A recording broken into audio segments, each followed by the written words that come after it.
A monster powerful enough to wipe out humanity in an instant just watched an entire kingdom fall to his own hands. Then he finds a crying baby in the ruins, and instead of walking away, he decides to raise. This is the story of Clevatess, the dark beast lord who became a father the same night he became a conqueror. Act 1. The hunt that should never have happened. A band of warriors marches into a shadowy forest, determined to reclaim their homeland. Each of them wields a legendary weapon known as a regalia, an arm capable of granting strength far beyond ordinary human limits. More than enough, they believe, to face whatever dark creatures lurk in the woods ahead. The confidence doesn't last long. The moment they arrive, their driver is launched into oblivion by one of the beasts guarding the territory. The rest of the party springs into action, their commander Stefan barking orders to hold formation as they push straight into the den of darkness. One warrior tears through a wave of monsters with a devastating whirlwind strike, while Stefan personally cleaves the head off a massive serpent. Though even decapitated, the creature keeps lashing out, until Alicia drives her blade into its remaining eye and finally puts it down for good. Believing they're holding their ground, the group presses deeper into the cave, hunting for the true target of their mission, the Southern Beast Lord.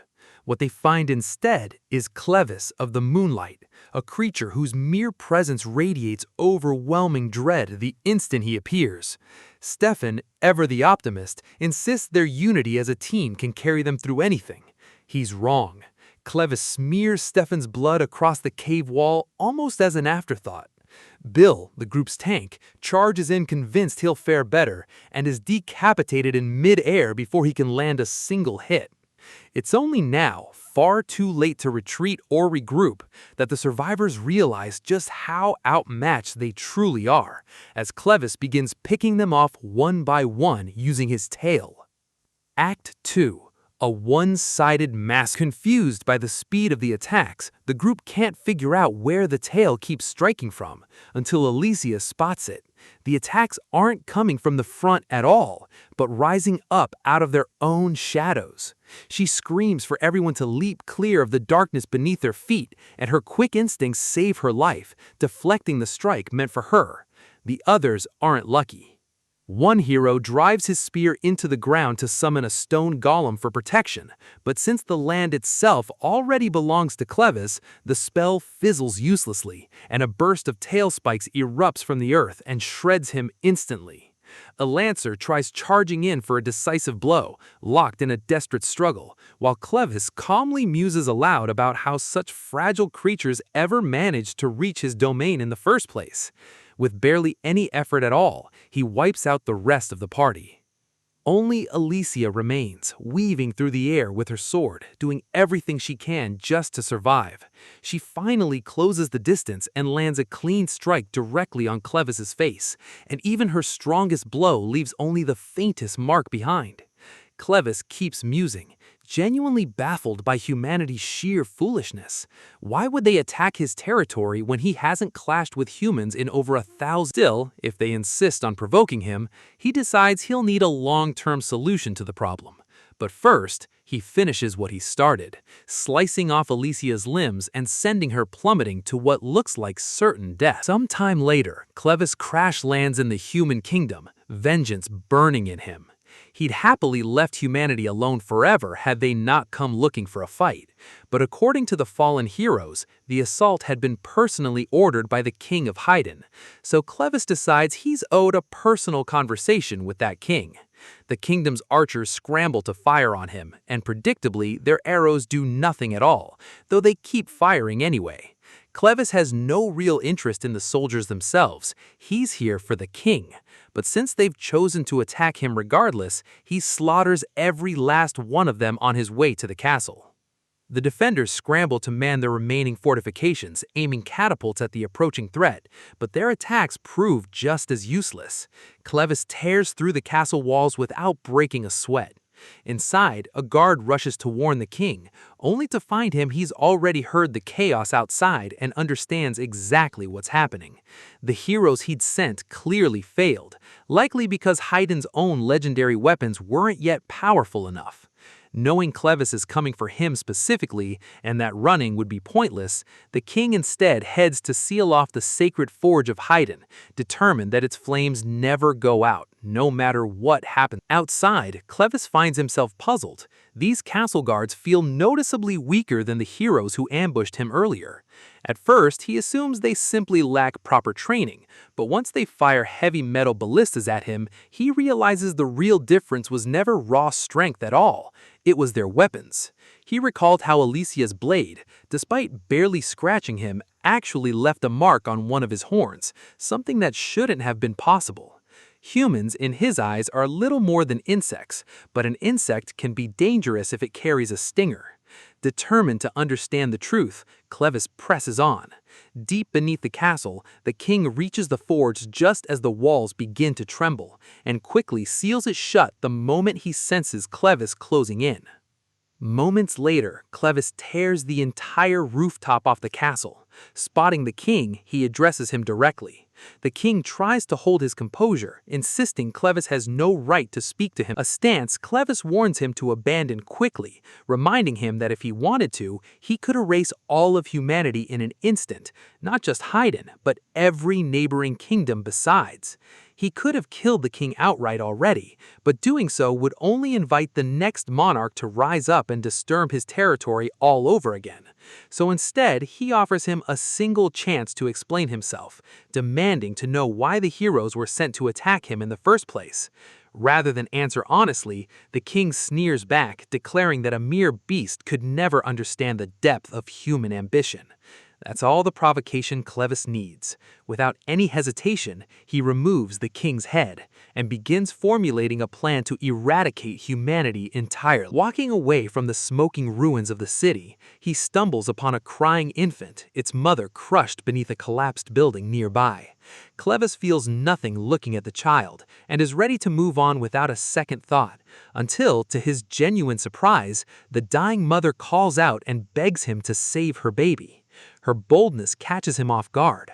Coldly, he reminds her that he's the very cause of this destruction and fully intends to wipe out the human race entirely. Why would he ever spare a human child of all things?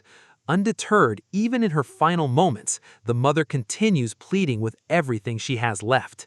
She dies shortly after, and Clevis walks away without a trace of visible emotion. Yet, not long after, he returns for the child anyway. Her final words must have left more of an impression than he expected. He's still not entirely convinced this is a wise decision, but weighed against his own vast lifespan, the fleeting existence of a single human infant hardly registers as a real cost. Out of pure curiosity more than anything else, he agrees to care for it. Act 5. The World of Ethia. The realm of Ethia is home to 5 humanoid races. The Dun, vast in number and renowned for their architectural mastery. The Orgites, skilled hunters and healers. The Sladens, aquatic beings gifted at swimming and fishing. The Benti, barbaric warriors formidable alone, but hopeless at working together. And finally, the Kingdom of Han, once the oldest of all humanoid civilizations, legendary for forging the fabled blades of Han. That legacy is all in the past now, since the Kingdom of Han no longer exists. Even so, Ethia itself is only a small corner of a much vaster world. Beyond the continent's borders lies nothing but endless darkness, home to terrifying dark beasts, and among them 4 dark beast lords, Clevis being one of the 4. Because of this, no human has ever dared venture beyond Ethia's borders in living memory. Back in his cave, Clevis brings the baby along with him, intimidating every surrounding beast into leaving the child alone before settling down beside it to rest. Now, though, he's genuinely unsure what to do next. He could feed the infant a portion of his own energy to keep it alive and nourished, but at the moment, the baby is thoroughly covered in its own waste, a detail Clevis had not anticipated in the slightest and has zero interest in handling personally. Without hesitation, he simply picks the baby up and drops it into a pit full of spiders. The infant immediately bursts into tears, understandably so, but Clevis calmly explains there's nothing to panic about. These particular spiders only feed on waste. Dropping the baby in there was, in his mind, essentially giving it a bath. That explanation does little to make the experience any less terrifying for the crying child. Even once he's pulled back out, the baby won't stop wailing, and Clevatess is already growing tired of the noise. Still, as a dark beast lord, he refuses to go back on a decision once he's made it. If he's committed to raising this child, he intends to follow through properly. Act 6. A reluctant caretaker. Realizing the baby will need a proper human caretaker to survive long-term, Clevatess heads back to the corpses of the heroes he killed earlier, checking if any might still prove useful. Moments later, Alicia's eyes snap open, staring up at the sky. She distinctly remembers dying, and for a moment wonders if this is the afterlife, until she spots Clevatess nearby and realizes she's still inside his cave. Reaching instinctively for her weapon, she's informed it, along with the bodies of her fallen allies, has already been tossed into a ravine. Still, Clevatess explains, she looked like she might come in handy, so he brought her back. In her current state, Alicia is essentially a reanimated corpse, kept moving only by the dark energy he infused into her. Without further explanation, he tells her to make herself useful and provide him with milk. It takes her a moment to process what he's actually asking, but he's completely serious, and it isn't a request. After several increasingly awkward minutes, even Clevatess concludes this clearly isn't working. Alicia, thoroughly annoyed, points out it was never going to work in the first place. She's never had a child of her own, and has no idea why a creature like him would even want to keep a human baby alive to begin with. Clevatess doesn't feel any particular need to justify himself to her, but since she can't provide milk, he decides she'll need to be useful in some other way. The child won't die so long as he keeps feeding him his own energy, but it will remain perpetually hungry regardless. He asks if there's any other viable way to get milk. Bound by his earlier command, she has no choice but to answer honestly. He'd need to find a nursing mother, which means entering an actual human village, something that, in his current monstrous form, would trigger instant mass panic. With that in mind, Clevatess decides to disguise himself, taking the appearance of the baby's own deceased mother, declaring he will now go by the name Clen, and that the baby will be called Luna. He instructs Alicia to guide him to the nearest village. Finale. The royal blood of Hiden. Before setting off, Alicia asks for a moment to wash Luna's blanket by a nearby river. While rinsing it, she notices something significant. The blanket bears the royal crest of Hiden. Meanwhile, back in the smoking ruins of the kingdom, word of the catastrophe has already spread. A scout sent to assess the damage is stunned by the sheer scale of destruction. He'd always believed provoking a beast lord was reckless beyond measure, and the timing makes it even worse since the attack happened on the very same day that the crown princess had been scheduled to flee the kingdom with her infant son. Back at the river, Alicia confronts Clen directly, asking whether he knew Luna was of royal blood when he took the child in. Clen has no idea what she's talking about, so she points out that the cloth Luna was wrapped in carries the royal emblem, something only members of the royal family are permitted to use. Thinking it over, Clen realizes the spot where he found Luna had indeed been buried beneath the collapsed castle ruins, which lines up perfectly. Luna must genuinely be part of the royal bloodline. The revelation, however, doesn't meaningfully change his plans. Confused, Alicia asks what exactly he meant earlier about the castle rubble, and Clen answers bluntly. He was the one who destroyed Hiden and killed its king the night before. Alicia is stunned, struggling to accept that the kingdom has truly fallen. Clen simply reminds her they were the ones who struck first. To Clen, none of this feels especially significant. But Alicia insists it's an enormous deal. If he really did wipe out Hiden, and Luna is the sole surviving member of the royal family, countless people will inevitably come looking for the child.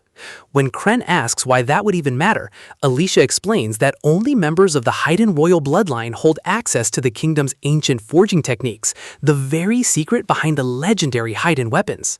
The instant the words leave her mouth, she realizes she may have said far more than she should have. Until this moment, Clen hadn't given much real thought to what he actually wanted to do with Luna long term. But if the child is genuinely this valuable, making him the next human king suddenly doesn't sound like such a bad idea at all. With Luna on the throne, Clen could quietly control everything from the shadows, and if humanity ever dared to rebel against that arrangement, he'd simply wipe them all out completely. For now, though, there's still the small matter of finding actual milk for a hungry infant, and Clen tells Alicia to keep moving. She still doesn't fully understand why he's grown so attached to this particular child, but she knows one thing for certain. If anything were to happen to Luna, Clen would almost certainly exterminate every last human across the continent in response. That's exactly why Alicia decides right then that she has to protect the boy no matter what it costs her. That's the story of a monster who could have ended humanity in a single afternoon and instead chose to raise its future king by accident, one terrible parenting decision at a time. If you want to see how far Clen and Luna's story goes from here, go check out the full series for yourself and let me know in the comments what you think Clen's real plan for Luna actually is.